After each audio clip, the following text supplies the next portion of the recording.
All right, I say let's get started.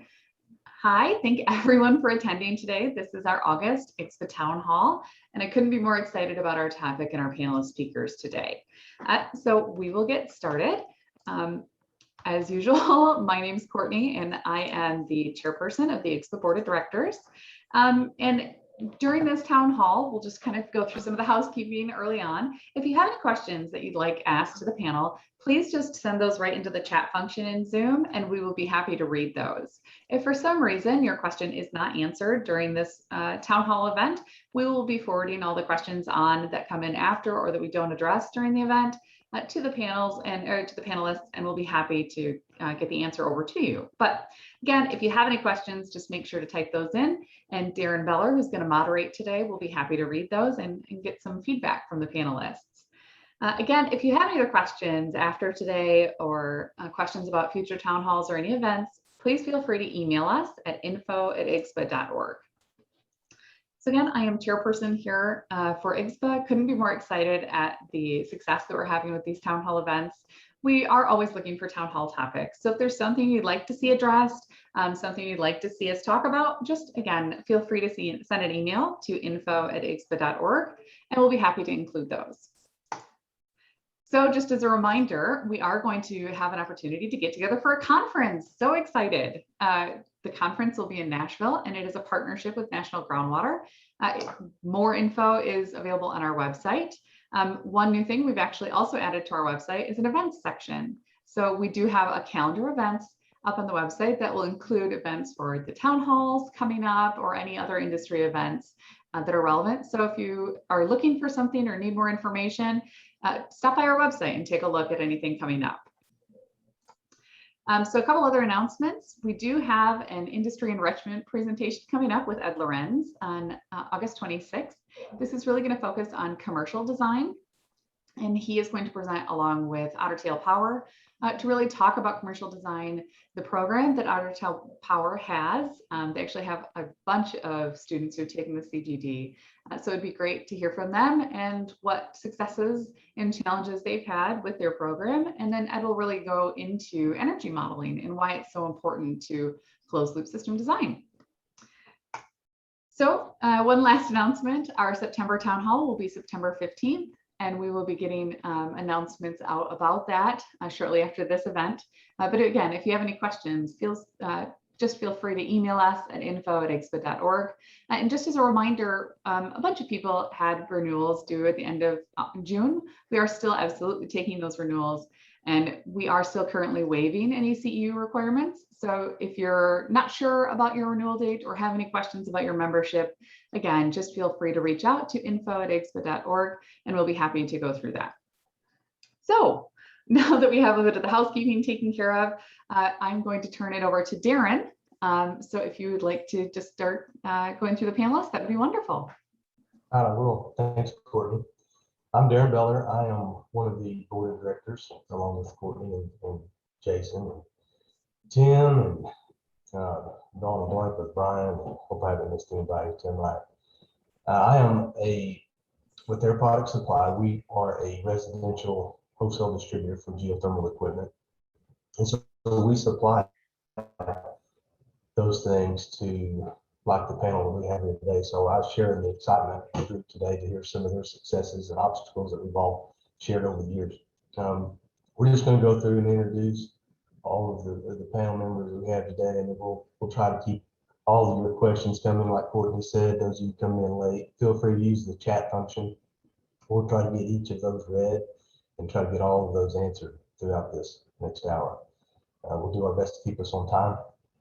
I will let Jason, co-board member there for IGSHPA, let him introduce himself first to get started.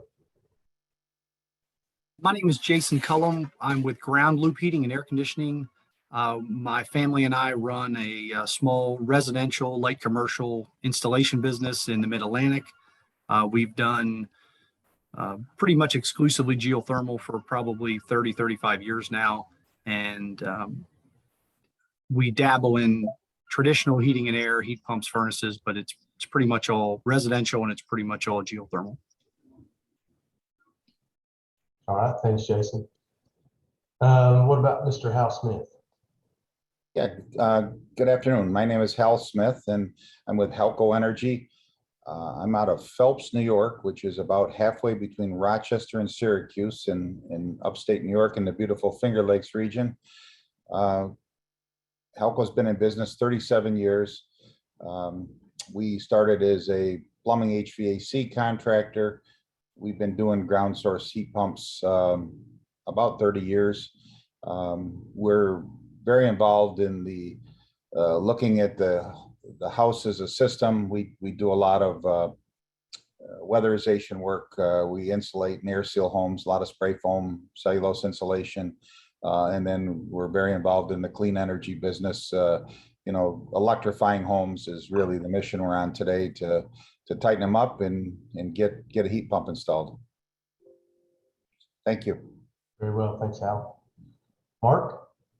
Yeah, my name's Mark Sakry. I'm the owner of Northern GroundSource up in northeastern Minnesota.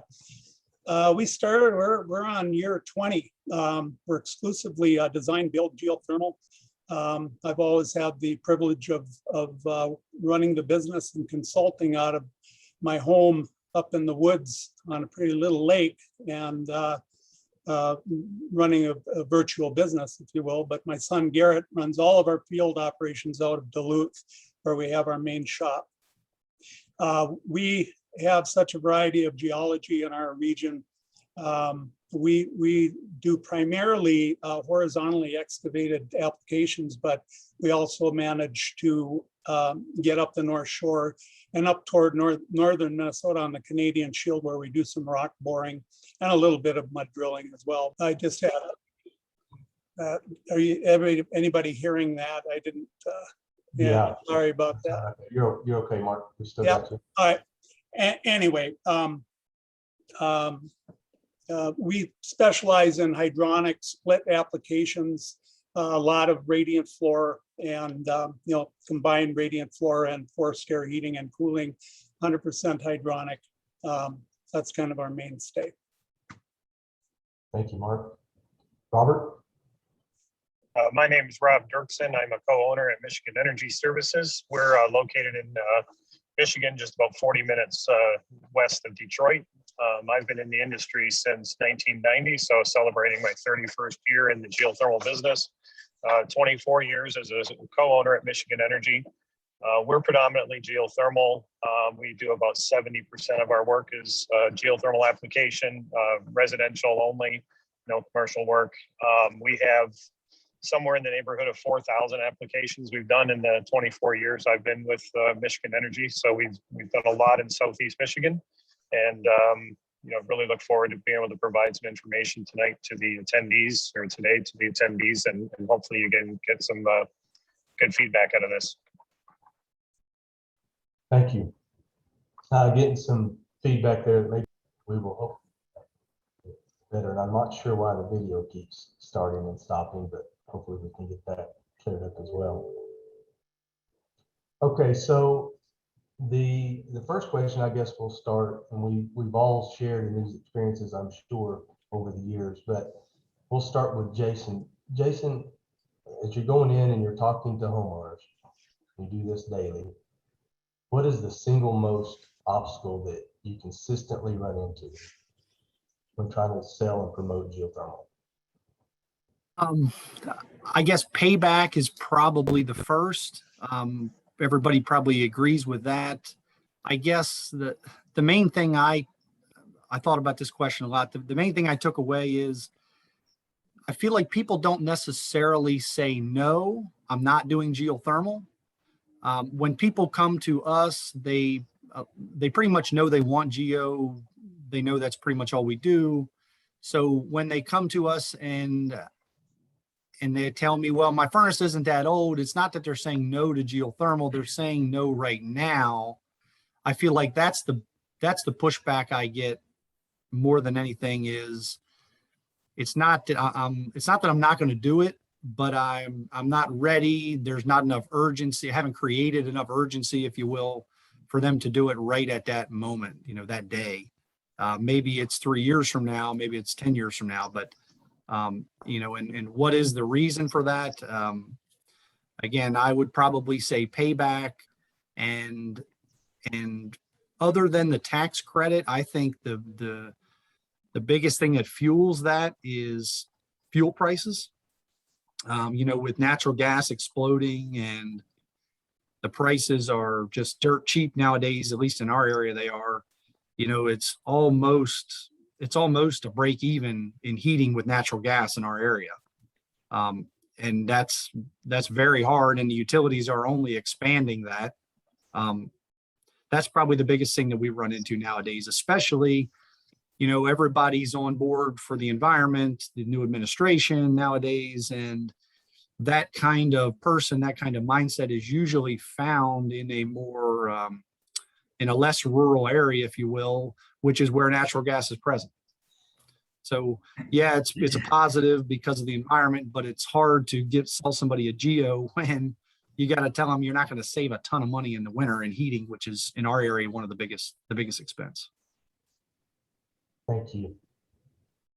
Hal, what about you? As you're talking to homeowners, what's the single most setback or the hardest obstacle you've had to overcome?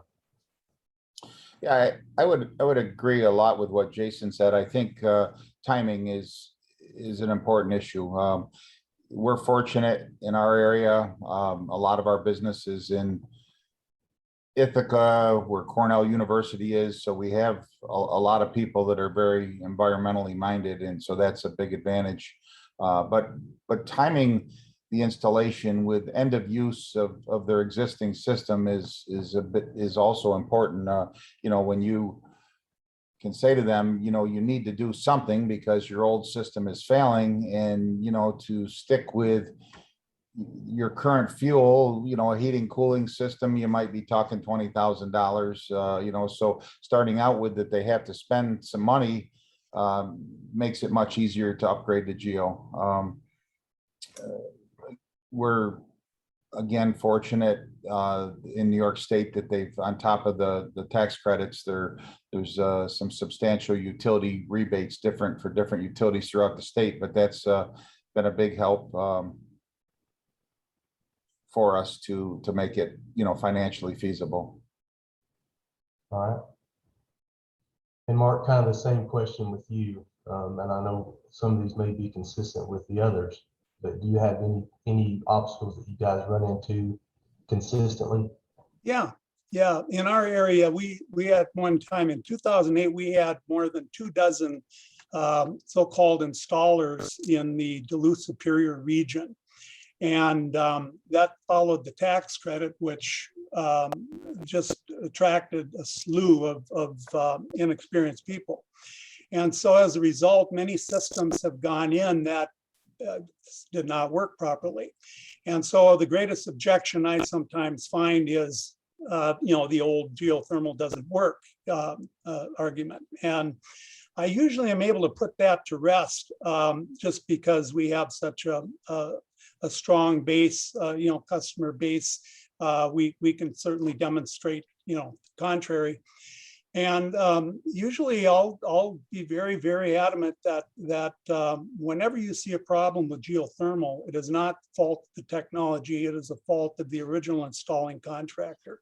Geothermal will work perfectly when it's properly designed and installed, period. That is usually the way I handle that objection.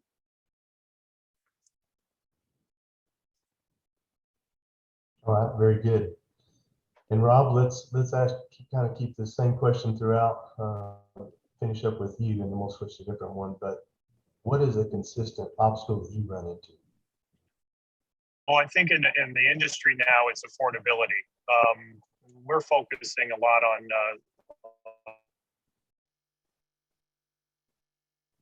payment as opposed to purchase price. Set of customers we have to sell to, and geothermal being a 1.5 or 2%, at best market share in the HVAC industry, is we keep singing to the same choir, and that's a group of buyers that have good disposable income. They have the resources to write a check for geothermal, and that's not going to grow our industry. What's going to grow our industry is to take our page out of the solar industry's book and talk about financing, talk about the affordability aspect of geothermal through the payment process. And we have great financing programs available to us in Michigan. There's great programs available nationally through the Colorado Green Energy Credit Union. I can't recall the name of the group right now, but the point being is we need to expand the people we're offering geothermal to, and not make an assumption of who can afford geothermal. We need to offer affordability options to those clients so we can expand our buying base. All right, thank you. Aaron, can I jump in? Amen. That is everything. We sell to one group of people only. The reason the industry doesn't grow is because we choosing not to sell to the other group. Amen. That is one of the greatest things I've ever heard. That is so true. Sorry.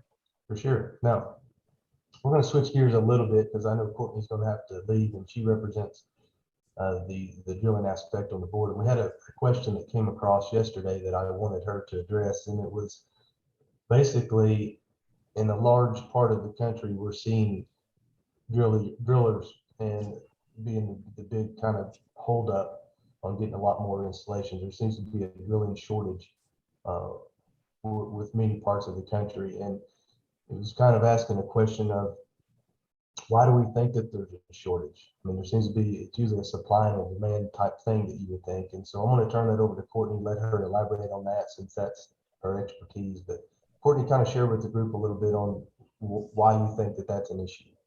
Yeah, absolutely. So we got a great question emailed to us, and it was kind of three-part. So why do we have the shortage of vertical loop installers? Is it licensing requirements, price being paid?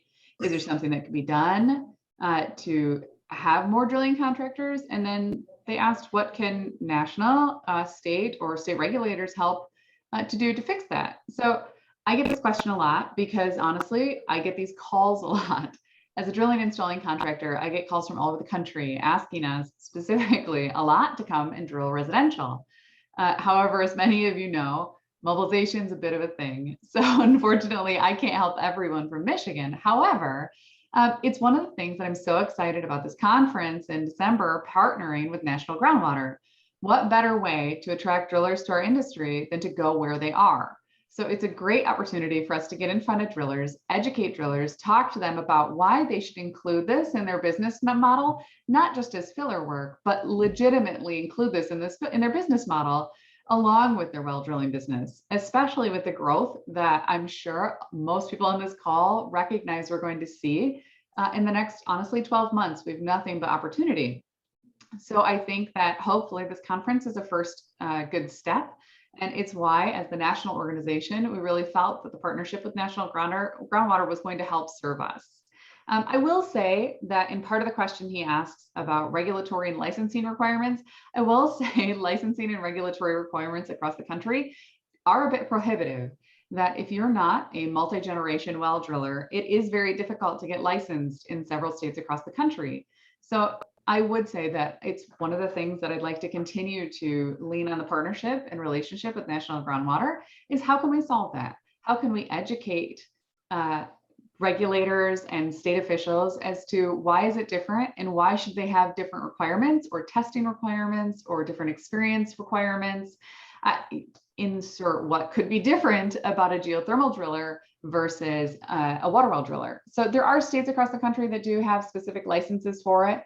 But hopefully, again, this partnership with National Groundwater will allow us to have a depository of information so that if people are looking to get into this industry, whether it's from the driller's perspective, so they're just wanting to starting a drilling company, or it's a well driller that wants to know, well, what do I need to know to be able to do that in my state, that we can provide that information to them. But really, I hope that this conference is the first step in the right direction, because a shortage of drillers is a problem across the country.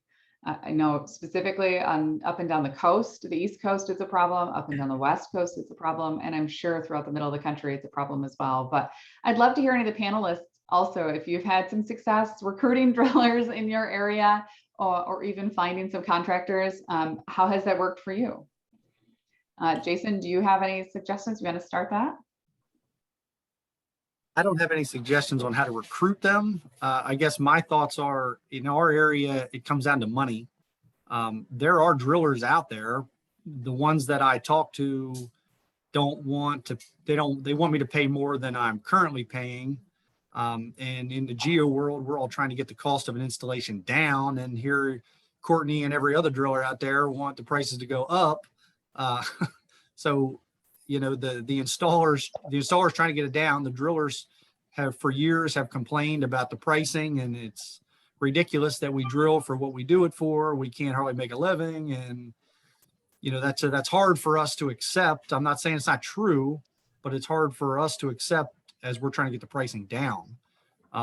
So I can find drillers, but I feel I have to pay too much, in my opinion. Too much is relative just compared to what I'm used to. So again, I think it all comes down to money, at least in our area. There are not a huge, you know, there's not a dozen people I have to choose from in Maryland, PA, and Delaware.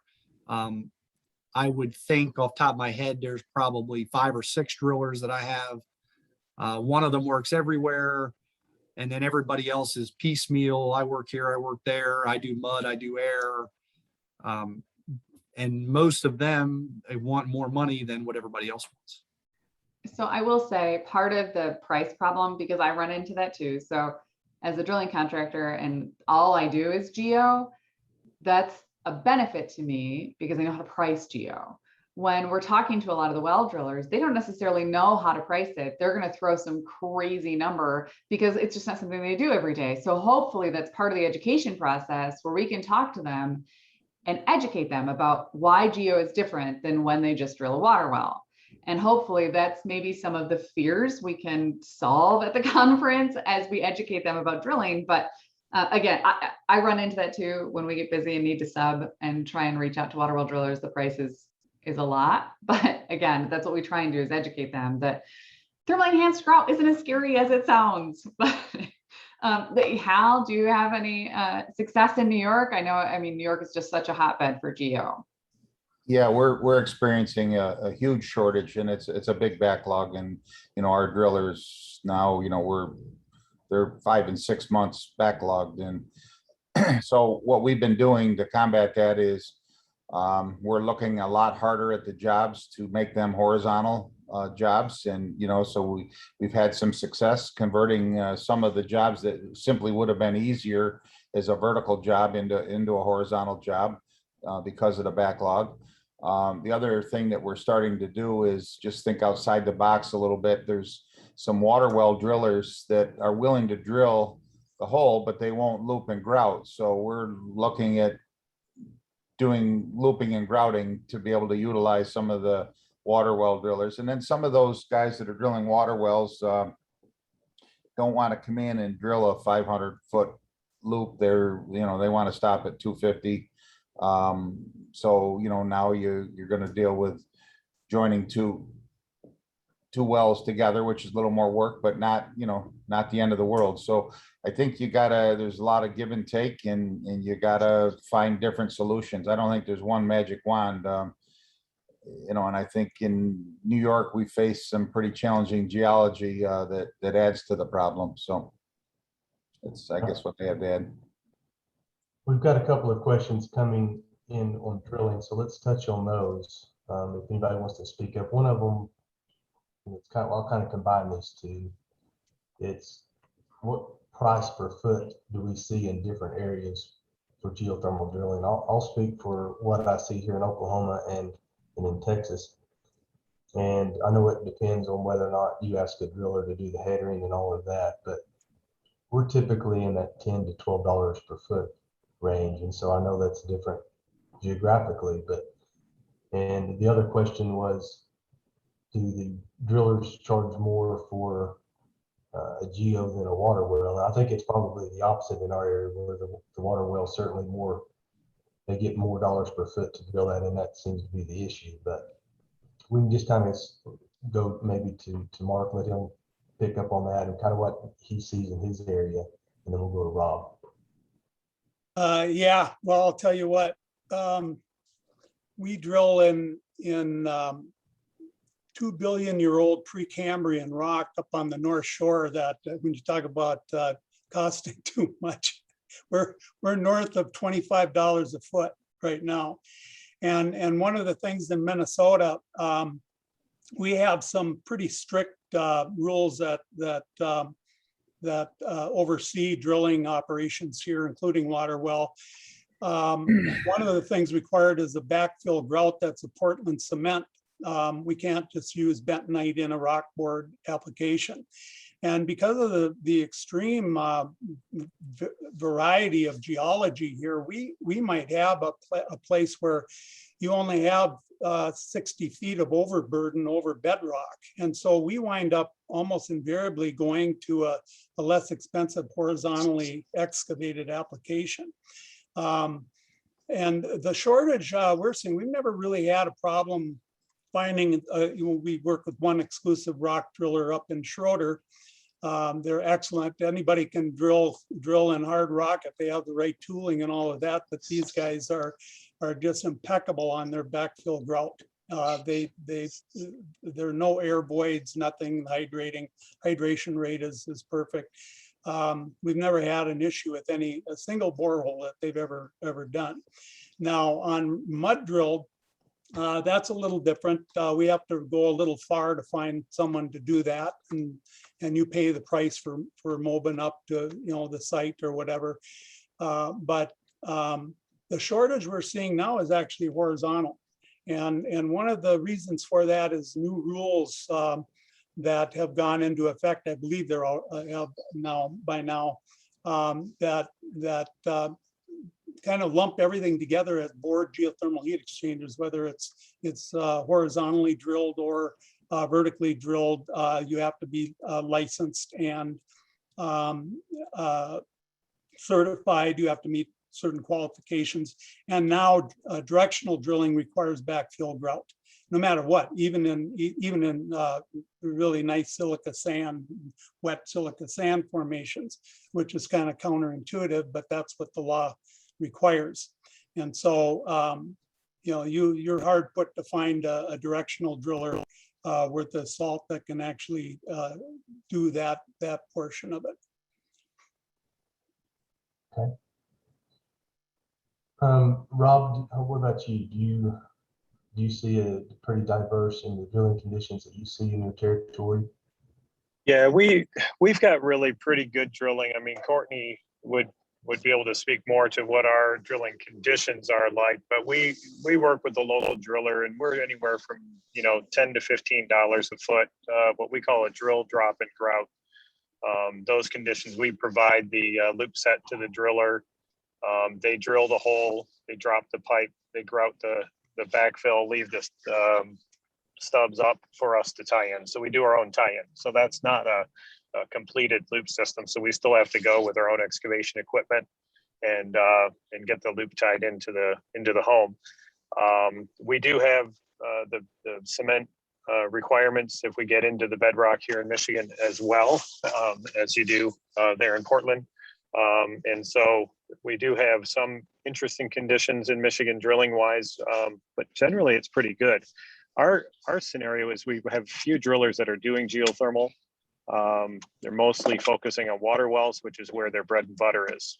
So they're actually making more money on doing water well drilling, and they're taking the geothermal applications and kind of putting them on the back burner, if you will. So that's our challenge, and we're getting on a lot smaller sites. We're starting to see an expansion of homeowners within the city limits and in subdivision settings that want geothermal, and we don't have horizontal options. So we definitely need to find a solution to accessible, affordable drilling.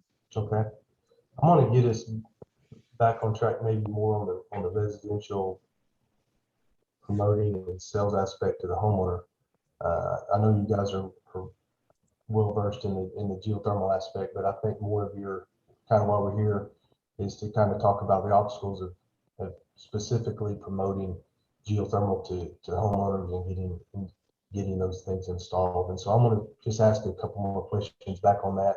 We'll certainly try to circle back if there's some more questions on the drilling aspect. But I'll just throw this out there, and if somebody wants to speak up first on it, we'll just let somebody take it.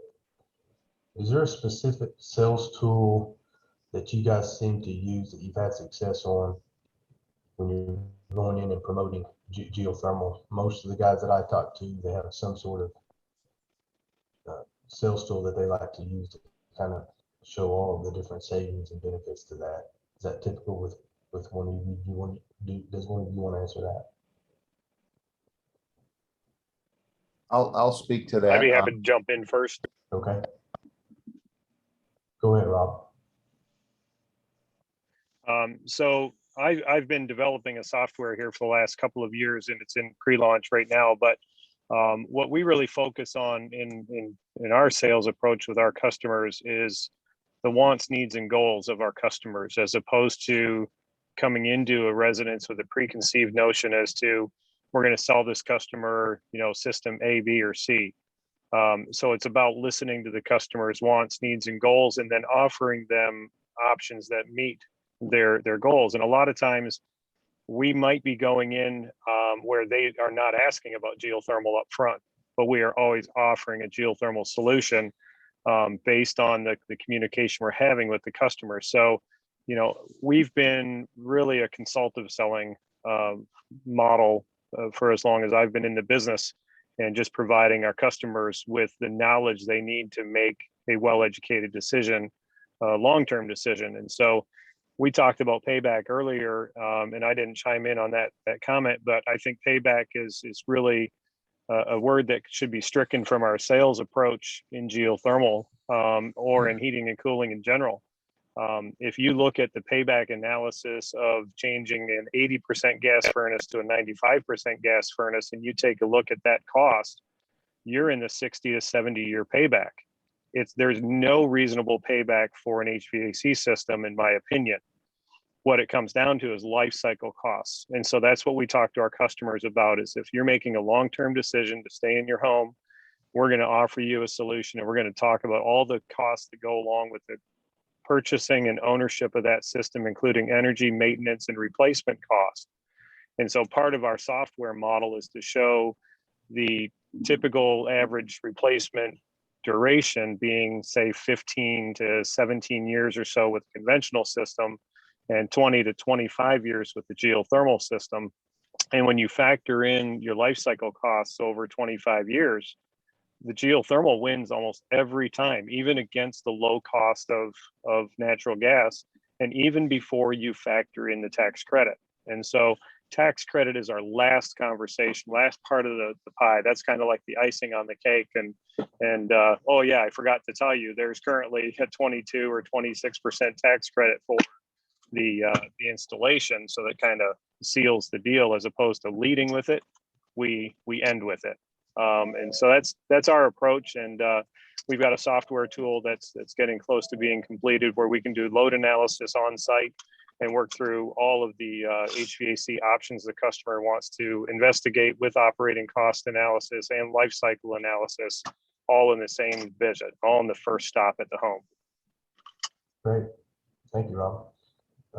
Jason, Hal, and Mark, where do you want to go next?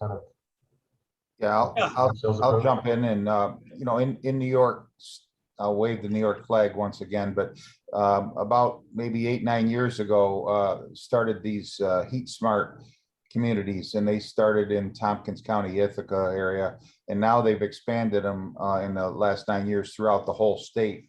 And they really started as just grassroots efforts, but we held lots of meetings in churches and town halls and wherever there was a meeting center for locally, and just promoted clean energy, and it's proved to be very, very successful. And 9 years later, we're, to be honest with you, almost overwhelmed with leads. So it's been a great thing. It was certainly something that took a lot of work to build, and it was a slow start. It wasn't like immediate, but now we're seeing great results from these. And now we're doing today a lot of Zoom meetings, and then we're supplementing. Some of the heat smart communities are supplementing with postcard mailings or radio station, traditional advertising. But in each group has a set amount of installers, anywhere from 2 to 6 or 8 installer partners that are part of each group across the state. But it's working well. So Yeah. I'll jump in and say that you asked about tools. We don't necessarily use a software tool. If that was the direct question, the biggest thing I would say we do is, and Robert mentioned the same thing, not necessarily selling a, whatever it is, $20,000, $30,000, $40,000 heating system. We're not even selling the difference of the tax credit. We're selling, you have to spend X number of dollars to replace what you have. The geo is whatever the total is minus the tax credits. Now you're selling the little bit of difference that's there.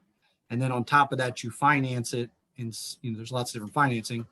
You sell the difference and you sell the payment. And now like Rob said, it really doesn't matter if it's natural gas at that point. If a person's willing to see it from that point of view, the payback there is no payback. I mean, it's instantaneous. I can add to that a little bit. I too really rely on software. LoopLink is the application that I use. It's exceptional. It also generates a 30-year cost of ownership table, and it's great for being able to show people, compared to another conventional system, how much up and beyond that is the geothermal application going to be. And when you start to bring in the incentives, that certainly reduces that total cost down to a net cost. And then how much is that up and beyond? And when you get to the next page, it shows not as much as they might think, divided into the annual savings compared to that other system. And it, we're seeing typically anywhere from 3 to 8 years is pretty typical, depending on the application. And when you show them the 30-year cost of ownership on top of that, it really is a great tool. But what really lies behind the whole thing, and if you have to really narrow it down to a single selling concept, it is that you're, and what they like to hear is that they're able to convert their own property into an endless thermal resource that's going to cover at least 70% of their entire energy requirement for heating, cooling, and domestic hot water forever. You have that infrastructure in the ground, and it's not going to go away in our lifetimes. And that little extra, that amount up and beyond what you would spend to on conventional equipment anyway, is money you're not getting away from spending anyway. You will not escape spending that amount anyway on energy over time. And by the time you're through with that analysis, in most cases, people are really, they realize that it's just a matter of the upfront capitalization cost of that installation. And the software is a remarkable tool now to use for that. And LoopLink is certainly not alone in that aspect. There are other really good applications. All right, great. I think Ryan answered one of the questions. Brian had asked which software you use, but it was LoopLink Pro, and I think Ryan had answered that question. One question that we have is, when you're talking to homeowners, do you ever talk to them about the resale value and the added benefit that they might have now that they have geothermal installed on a future resale?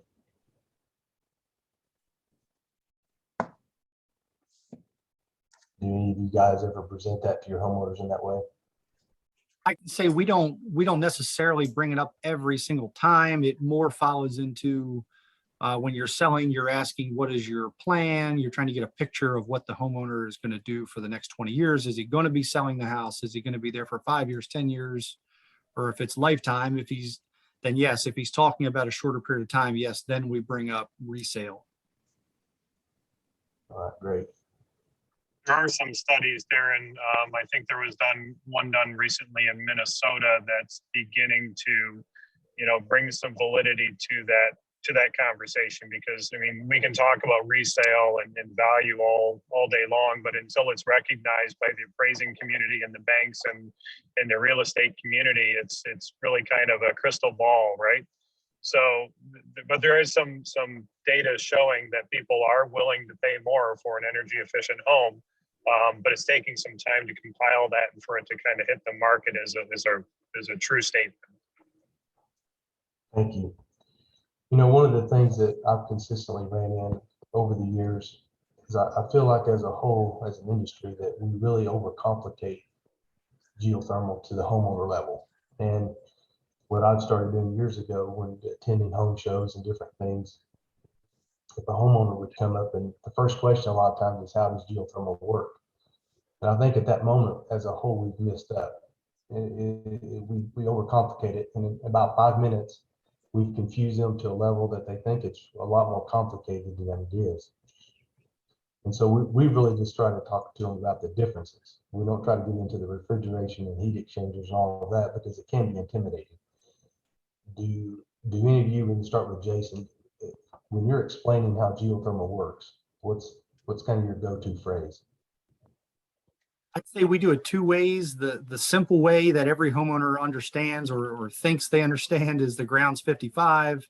You're trying to keep it 70 in the house. It doesn't take a lot of energy to go from 55 to 70 in the house. Now, everyone in this meeting knows that's not really accurate, but homeowners understand that, and it's good enough for the sales process.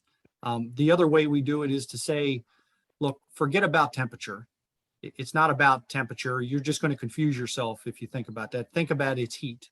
There is heat in the ground. You need to move the heat out of the ground and put it in the house, or move it out of the house and put it in the ground. And it's simply easier to do that with a ground source as opposed to an air source. And compare it to point out their air conditioner. If you're trying to take heat out of the house with your heat pump, you're trying to dump it into hot outdoor air. And they're like, well, how does that work? Well, it doesn't. That's the whole point. And then they can it lets them see that, well, geo does make sense. That sounds good. Does anybody else want to comment on that? Yeah, I'll chime in on that one. I like that one a lot. Typical perception that people have is that you're taking that, by the way, it isn't 55 in Duluth.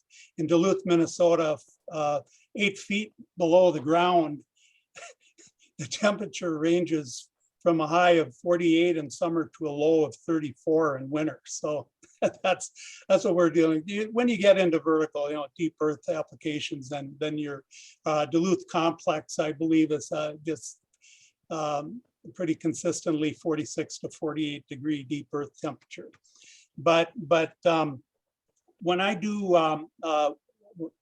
my workshops, I have some slides, and the very first one is, first of all, to make a distinction between geothermal power and geothermal heat pump technology.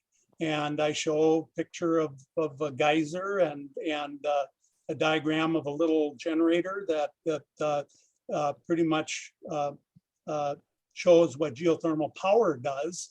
And then the difference with the next slide would be with the loops in the ground and more of a passive solar application, if really. But that's always been in our industry. Everybody's kind of got their own way of describing how it works, and I always talk about first a window unit of an air conditioner, and somebody came up one day and put their hand up there and felt heat coming out. And they said, well, why don't we turn that around in the winter and heat the house with that? And then I go into the model of air source, and then also explain how the temperature, the thermal energy is depleted as the temperature goes down outside. So where do we go nearby where we can get that 50 degrees constant temperature throughout winter? And then we get into the conversation of where we go. They have the ground heat exchanger. Instead of air to air, we have water to air or water to water. That I prefer not to have to explain to people how it works. I sometimes tell them Well, do you know how the computer on your car works? Well, no, yeah, well, you still drive your car, you know, so. Anyway, that's Yeah. what I. Bob or Hal, do you have kind of a simplified way to try to explain? Yeah, so we start with understanding the customer's basis of knowledge. If a customer is calling us for geothermal and they're asking the question how it works, but they've called us for geothermal, they've obviously done some research, right? So we're asking that question first, is like, talk to me about where you've done your research, talk to me about your understanding of geothermal and the way it works, so that we can maybe just dispel some of the myths that they're finding out there on the internet, as opposed to having to reteach them and give them an engineering lesson. We simply either validate their level of knowledge or we correct their level of knowledge in the place that they're misinformed. And that for us tends to keep the conversation on a layman's level, because we're just simply reiterating using active listening technologies and systems and processes to understand, in their words, what they understand about the technology, and reiterating that back to them with the corrections where needed. And it keeps it on their level, as opposed to diving them deep into the engineering science of what we all know geothermal to be. I mean, we can explain it on a scientific level to any of our customers, but that's not what they're asking us for. So we're listening to what they know, correcting what they don't, and then moving forward with the rest of the conversation from there. Very good. And we, you know, we just simply talk about geothermal is simply moving heat from one place to another. And then we talk about the refrigerator in their home and show them that, well, this is really a heat pump that moves heat from, you know, the hot food that you place inside the refrigerator. And pretty soon you've removed the heat from inside that and transferred it to the outside of the refrigerator. And, you know, just try to keep it simple in that manner. Right. You know, it usually happens this way where people don't plan very well. And so they usually get themselves on the 4th of July is when their air conditioning goes out in our area. And so in a market where they're kind of desperate for air conditioning, but they sure did have a plan to put in geothermal.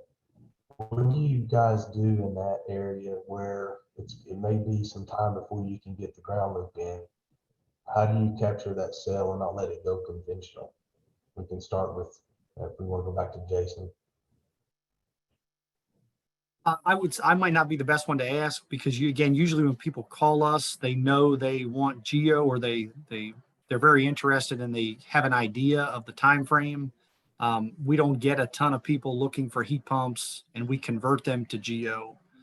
But when timing does become a problem, I feel like in that case, the drillers are somewhat flexible. If I tell the county this is a no AC, you know, it's an old man, I tell a little white lie. Well, sometimes I can get a permit turnaround faster and I can kind of fast track it. But window air conditioners, I mean, there's nothing magic to it. Does anybody else have anything to comment on that and how they would overcome that one? It's just about getting in early and helping them understand the cost of waiting and having a preemptive change. If they're calling you when the system's failed, you're going to be at the mercy of their tolerance, right? So if it's January, they need some heat, maybe there's a solution. We can put a temporary new furnace in there until the geothermal can be installed. Try to work with them through a long-term decision, as opposed to saying, now I've put myself in a position where I need to make an emergency decision. So don't sacrifice your long-term goals for a short-term decision. Let's just help you through this. We have temporary furnaces for new construction all the time. You know, we could clean up one of those systems and get this in. Let's not throw the baby out with the bathwater. Let's get you back up on heat. Let's take care of your emergency without sacrificing a good long-term decision. So those are kind of solutions. With air conditioning, like Jason just said, portables, you know, can go a long way to get them comfortable. But it happens. I had a customer we quoted 2.5 years ago, decided to wait on their decision, ended up without air conditioning this summer, and they had already replaced their driveway. The only place to put the vertical loop in would have been under the driveway. Now they've been having $6,000 investment in new concrete. They didn't want to throw that investment away. So they had to go high performance air source heat pump route, which was their secondary decision. So, you know, the indecision not only cost them the ability to do the system of choice, but they had to go through 6 weeks of hot, you know, temperatures without air conditioning until we could get the air source product in there. So if you have some of these little, you know, tales that you can tell your potential customers of the cost of indecision and the cost of waiting, it's real. It's discomfort, and sometimes you have to sacrifice the decision you wanted to make because you put yourself in an emergency. Okay.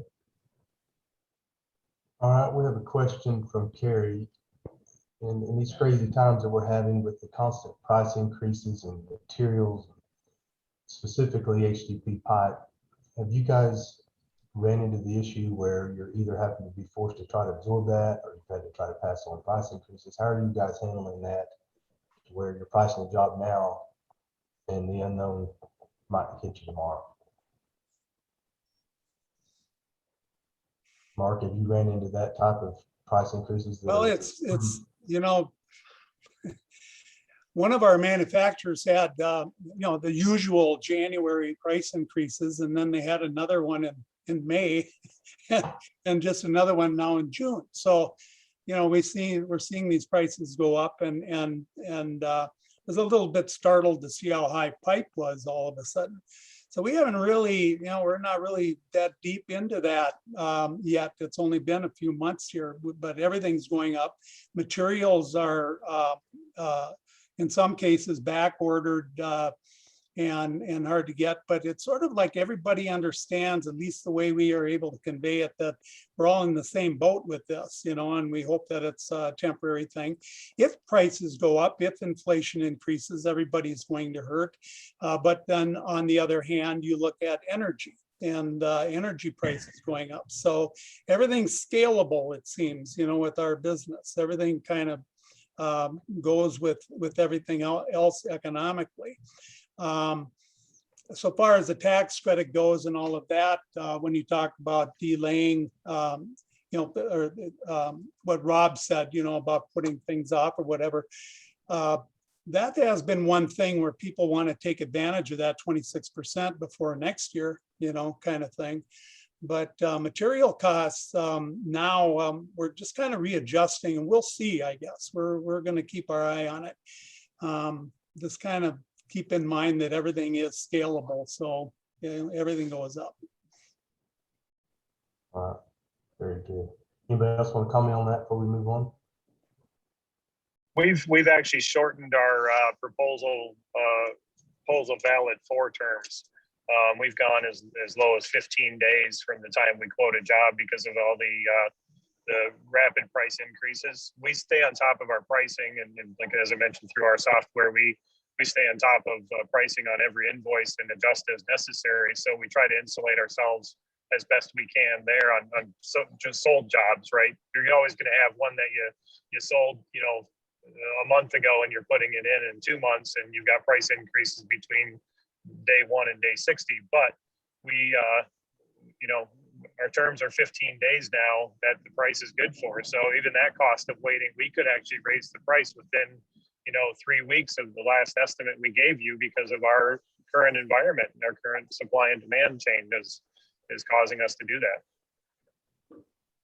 Darren, you mentioned absorbing the cost. Yeah, I can tell you there's no absorbing going on here. We would almost use that as a sales tool. It's to create demand. If you want to do it, you better do it, because you know everything's going up, and they know that. They're the first ones to say, oh, I know, I bought this, and it's the same way. So using that as a tool to create urgency is another thing you can do. Okay, got a couple of questions here. One, wanted to just take a quick poll on your guys' thoughts on pressurized and unpressurized system as it pertains to the ground loop. Without getting too specific, do you have a preference on what you've seen as more success between the two? That's a rabbit hole we can all go down. I'm a pressurized guy. We use a pressure battery in our supply lines to take up the expansion contraction issues that we've all faced by being pressurized loop installers. it's hard to change. Once a pressurized guy, probably always a pressurized guy, and once a non-pressurized, probably always non-pressurized. You just deal with the good and the bad of both systems. There's no real bad to both systems. I should take that back. It's just really preference. I like the way a pressurized system looks on the inside when you can, get all the piping where you want it, where you need it, and you don't have the tank. There's other ways to do non-pressurized too that utilizes the same kind of a flow center. So we've just always been pressurized. That's our preference. Okay. Any other comments on that before we move on? Yeah, I'm with Rob.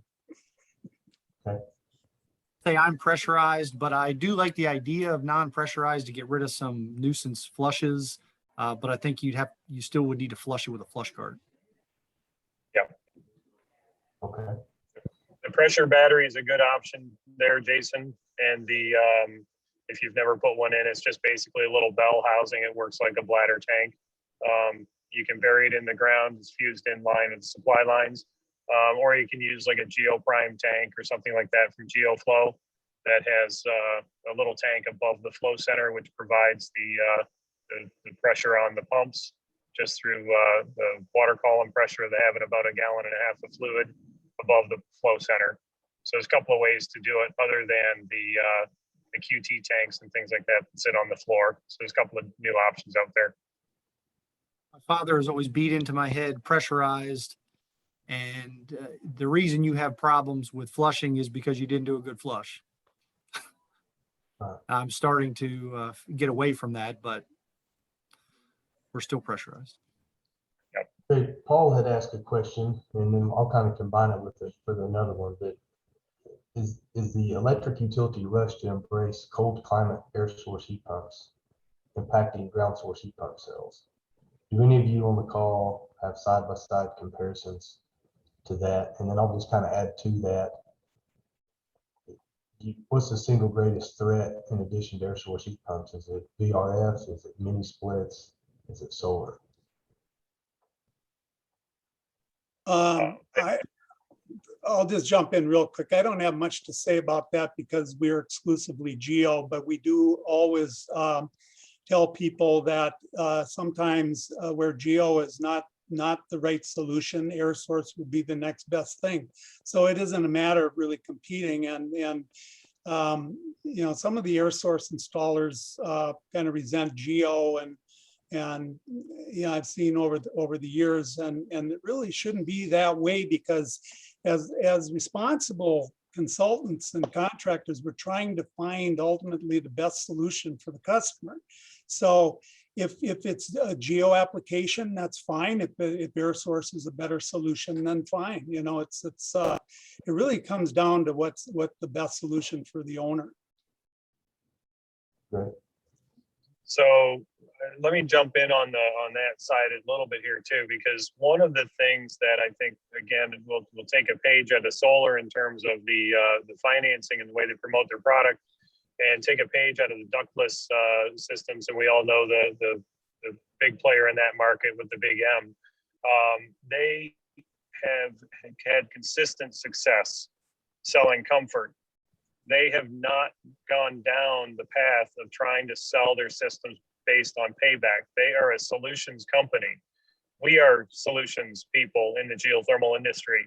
That's why we need to reshape our messaging and stop talking about payback and justifying cost analysis, and start talking about comfort, talk about energy consumption. And as that ties into solar, kilowatt hours are kilowatt hours. And you're not going to find an all electric system that uses less energy than a geothermal heat pump, bar none.